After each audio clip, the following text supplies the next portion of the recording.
Le rond-point Escadi de Niamey est noir de monde. Une marée humaine venue de tous les quartiers de la capitale répond à l'appel de la société civile. Il y a là des jeunes et des moins jeunes, des hommes et des femmes munis par la même volonté, marqués de leur présence à ce mouvement historique qui vise à chasser les forces armées françaises du Niger. Et cela contre la volonté de l'Élysée. C'est le Niger dans son intégralité qui est mobilisé aujourd'hui pour dire à la France de partir.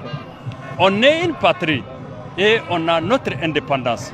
Aujourd'hui, la France n'a pas à s'ingérer dans notre système interne. La France a sa politique personnelle. Nous, le Niger, nous avons notre politique interne.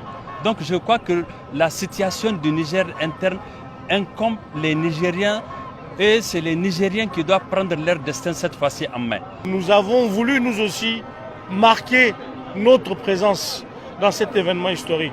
Aujourd'hui, nous sommes dans un moment où tout le monde doit parler, agir, se lever dans le même sens.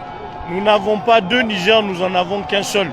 Lorsque les individus sont attaqués, c'est l'État qui protège les individus. Mais lorsque l'État est en difficulté, c'est aux individus de protéger l'État. Nous sommes là pour montrer que toute la population du Niger s'est levée pour une seule et même cause. Et c'est exceptionnel. Vous avez vu non seulement une mobilisation humaine responsable, mais vous avez vu aussi de l'engouement pour la patrie. Donc ça va continuer. Et dans le cadre de la collaboration, vous avez beaucoup d'autres structures qui rejoignent Niger Uni. Et ensemble, on va unir le Niger, tout simplement.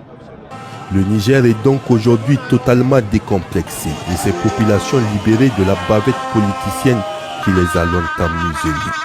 Jamais de mémoire d'hommes, autant de Nigériens ne se sont librement réunis pour une même cause. Jamais de mémoire d'hommes, les autorités du Niger n'ont été accompagnées dans leur volonté et leur élan par une telle manifestation de soutien. Cet événement, qui accorde toute légitimité au général Abdraman Tiani et au CNSP, marque également